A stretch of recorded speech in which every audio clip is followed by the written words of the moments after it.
How to convert Python string to integer.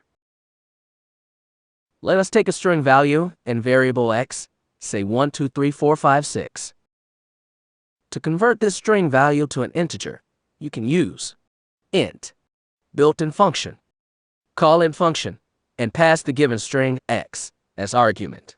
The int function creates an integer from given string value and returns the result. Store the returned integer value in a variable n. You can print the value of n to output using print statement. Run the program. Now let us see what happens if the string value in x contains some alphabets. This is not a valid integer value.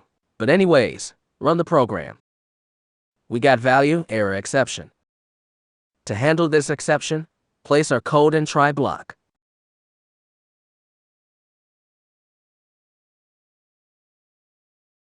If the exception occurs, then we can print a message that the string value is not a valid integer.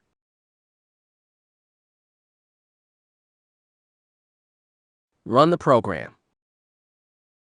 The exception is handled. This is how we convert a string into an integer. In summary, we have used int function to convert given string to an integer, and also handled exception that can occur during this conversion. Thank you for watching Python courses by Coder Being. Subscribe, like, and share.